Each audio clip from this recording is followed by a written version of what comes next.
Sword Art Online. Where do I even begin?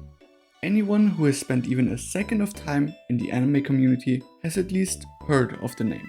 Rarely does a show get as much mainstream appeal as it did, with references to it being found all over the internet.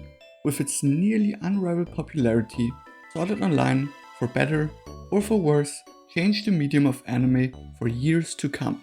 Even to this day, there are shows being made which directly or indirectly use the same kind of setting as SAO did. But not only did it irreversibly influence the landscape of seasonal anime forever, even its characters are ones that will be remembered for a long time. Asuna has been one of the most popular anime girls ever since the release of the show, and don't even get me started on Kirito. He was so influential that his character archetype has become the go-to solution for shows when they just don't know how to write their main character. And all of that would be fine and dandy if the show didn't suck. Now you see, most of the time when an anime gets really popular, they range from just good to superbly amazing. When shows like Fullmetal Alchemist Brotherhood and Attack on Titan top most people's lists, the only thing I can do is just sit there and nod in agreement. But sometimes the public sentiment is just a tiny bit off the mark. Shows that are more style over substance can sometimes outclass some of the more inspired and artistic projects out there. Sword Art Online is one such case. Now granted, to say I hate the show would be a grave overstatement.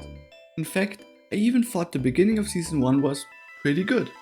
However, it definitely outshone some shows in the year of its release, which I would have preferred to take the spotlight instead of it.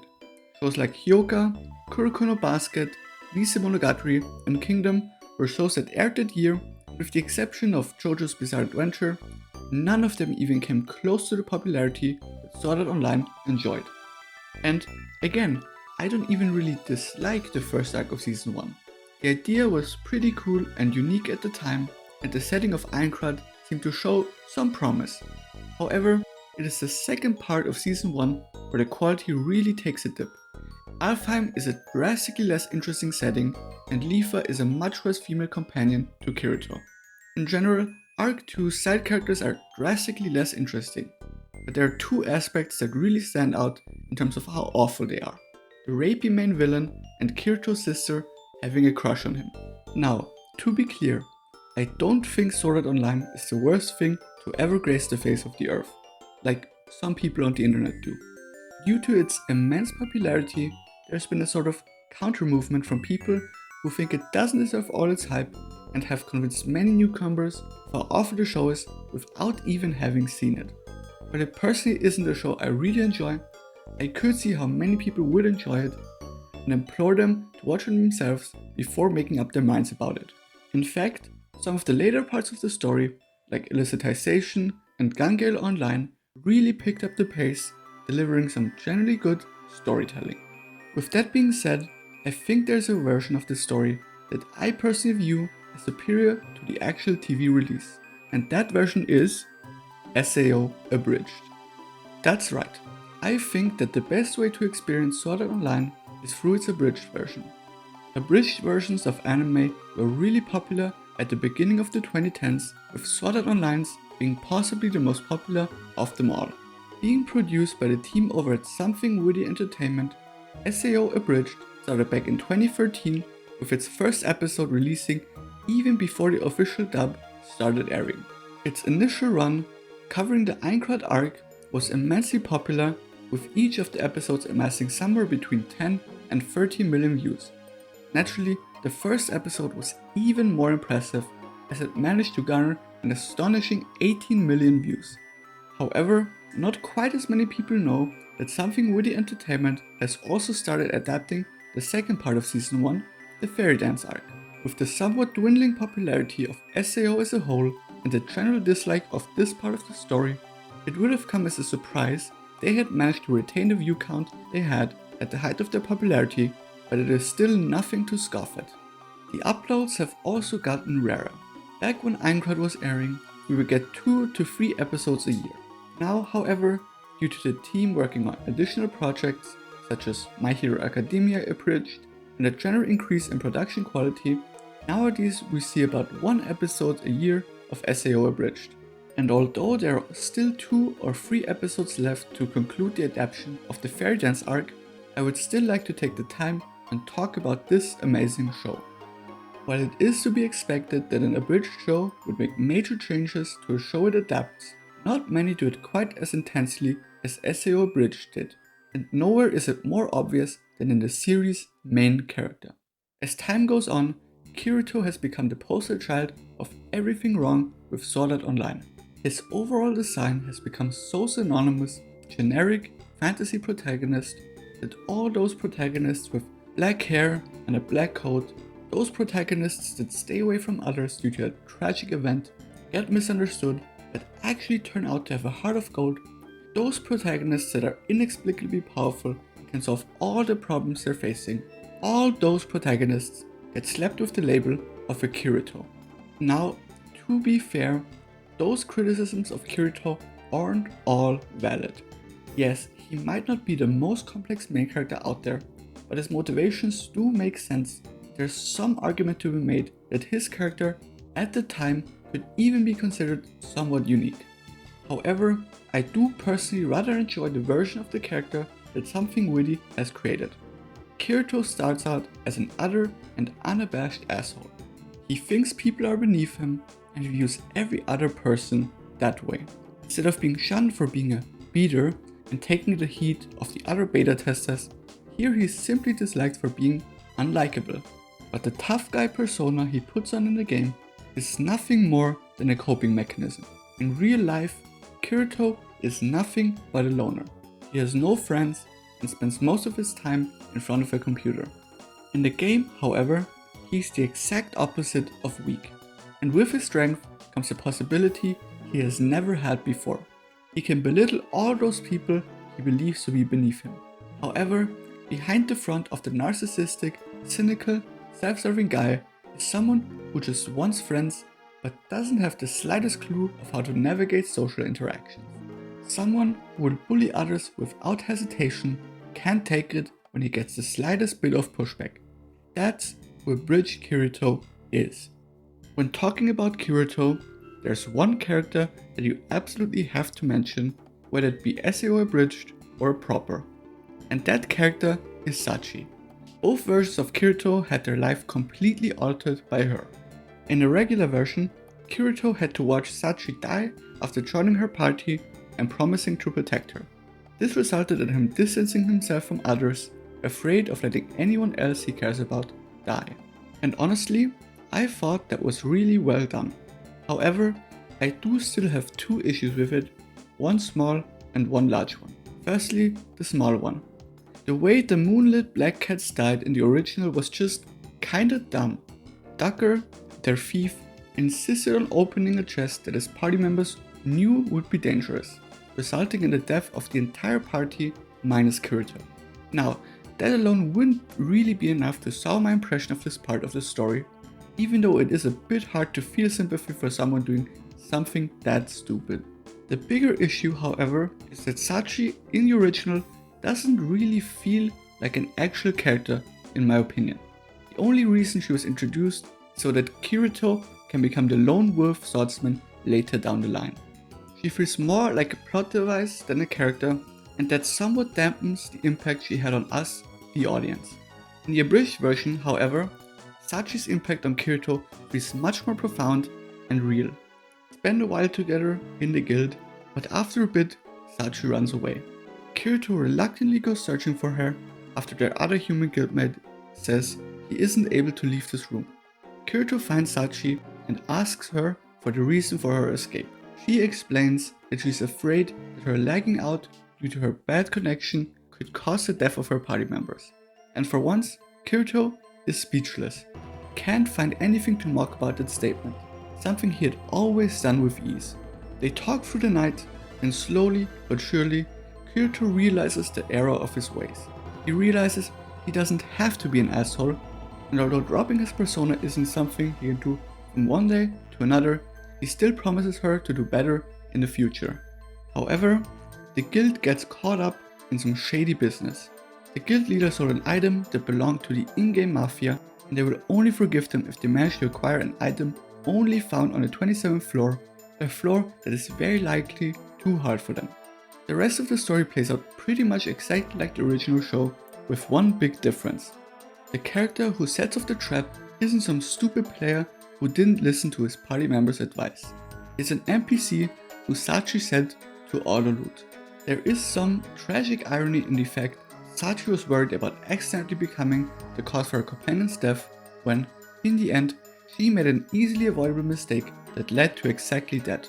In her dying breath, she tried to assure Kirito that her death wasn't his fault, but when her internet lagged, she just repeated the last two words constantly, something that would traumatize Kirito immensely. Suddenly, the action that was supposed to free Kirito from the facade that had shackled him had the complete opposite effect. For once in his life, he had opened up to another person, let them in his life, and the hope he gained from this was immediately trampled.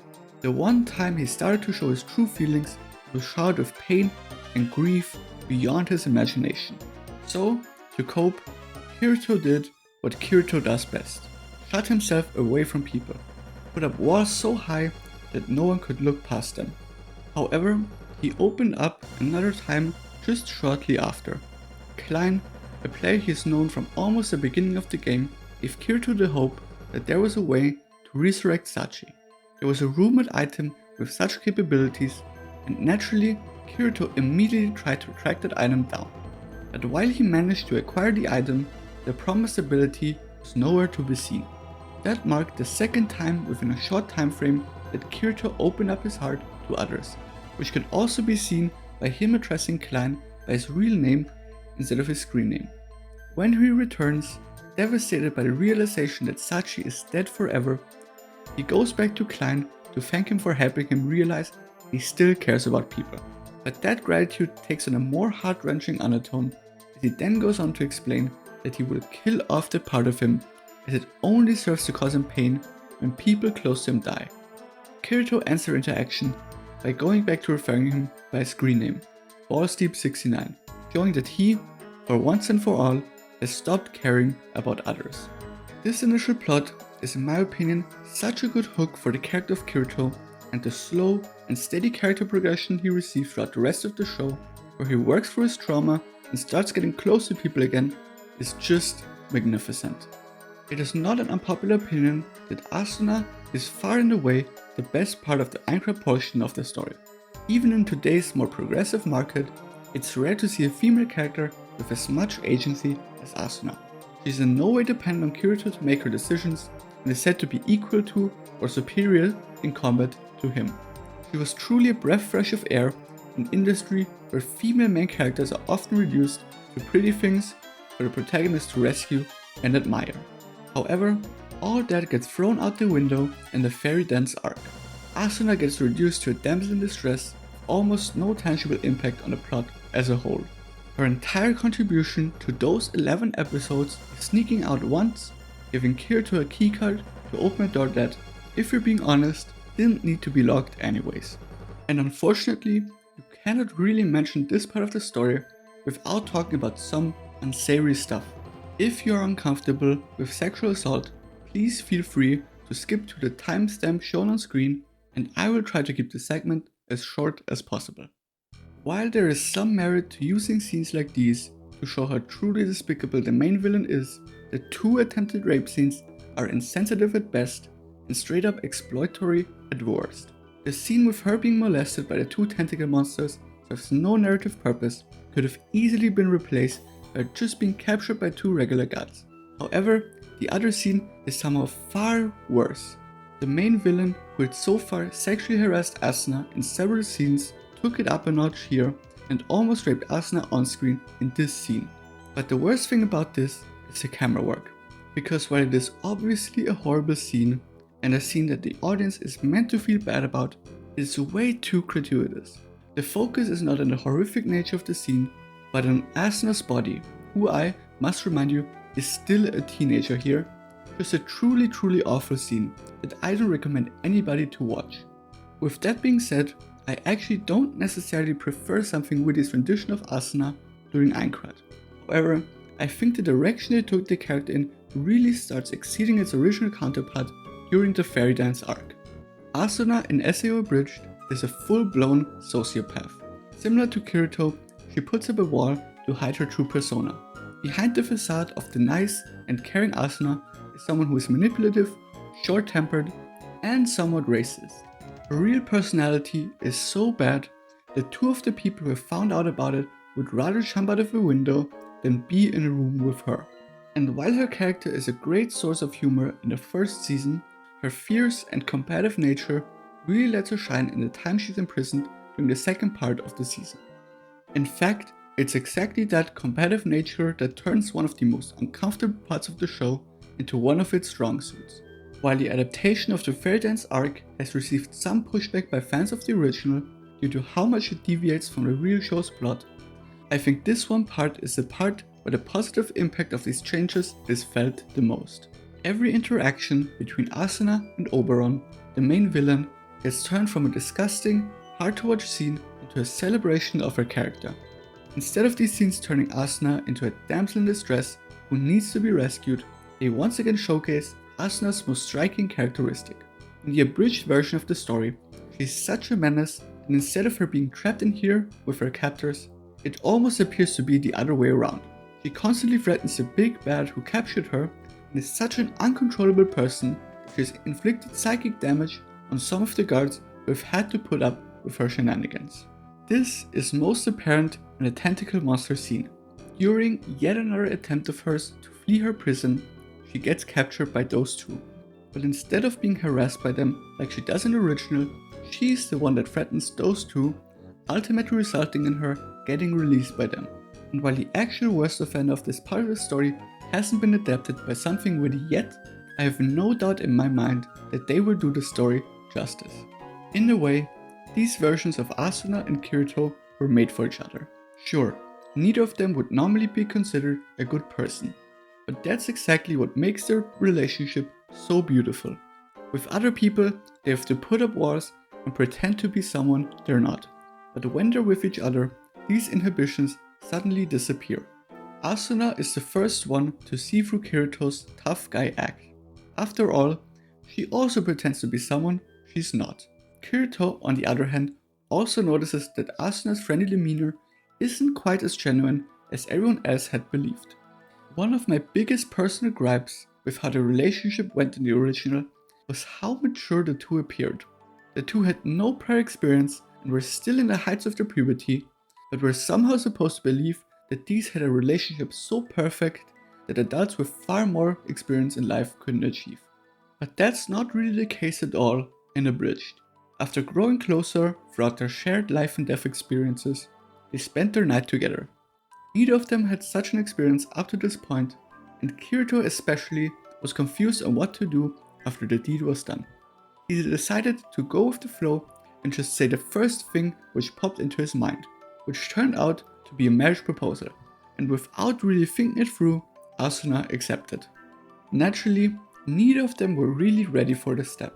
They were teenagers, and they had barely been dating at this point. But neither of them was mature enough to admit they'd acted hastily, so they went through with the whole thing.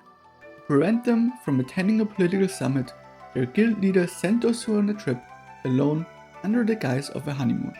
They weren't exactly happy about being alone in that situation, but neither wanted to admit the mistake they had made, so they went along with the plan.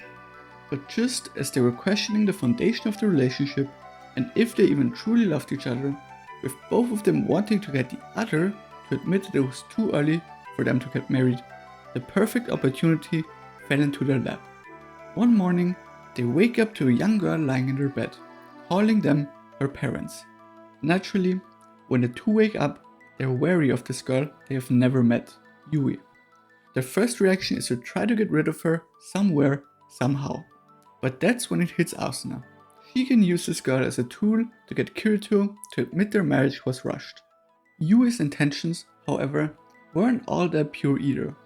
In the original, she chose to pose as their daughter because these two seemed to be the only ones to have a normal, loving relationship. The recent abridged version was changed to more suit their relationship. She was initially programmed as a psychiatrist AI. All her programming seemed to judge that Kirito and Asuna's relationship was doomed from the start. According to her calculations, one of these two would eventually murder the other. But that didn't happen. On the contrary, these two only grew closer, loving each other despite being such flawed human beings. Deciding that her information must have been flawed somehow, she decided to insert herself in their relationship to experience what love truly was. And even though none of these three went to do this parenting thing with pure intentions, over the course of time they grew closer to the point they forgot their initial reasons for acting like family and just seeing each other as real family instead. Although not blood related to the two of them, she is an AI after all. Yui, oddly enough, shares qualities with both of her parents. She's a rather smart and sarcastic girl, resembling her father, and a ruthless nature hiding behind a kind-hearted facade, like her mother. But her view on love wasn't the only flawed information she possessed. When she helped the two defeat a boss, she faked her own death as a sort of prank. To try to save her, Kirito decided to seal her in an item which actually prevented her from getting out again. But what she didn't expect was her parents' reaction to this. They were immensely sad as they had already thought of Yui as their real daughter. Although Yui's death later turned out to be reversible, this experience helped these two grow as people. They realized the squabble over their early marriage was childish. Although they agreed that they jumped the gun a bit, they decided to stay together regardless, as they still loved each other. Now, there's one more thing that I have to talk about. Kirito's sister, who later turns out to be his cousin, Suguha. This character received one of the more drastic changes compared to the original, something that many fans rather disliked. Suguha, in the original, is an upbeat and energetic girl. She practiced kendo with Kirito, but after he quit, preferring to spend time in the virtual world instead, the relationship gradually took a turn for the worse. Bearing the brunt of their grandfather's wrath over Kirito's decision, she became more and more distant from him.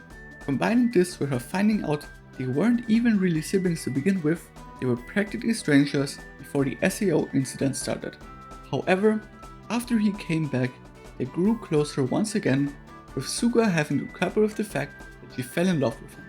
Now, I don't even necessarily hate this plot point. The progression makes sense, and featuring these sort of forbidden feelings isn't wrong by itself, especially considering they go unfulfilled in the end. The only real problem I have is with the anime's portrayal of the character is how much he gets sexualized in many of the shots, almost like they're wanting the viewers to ship these two characters. But while I don't dislike the character in the original, I once again find myself being more fascinated by the abridged version.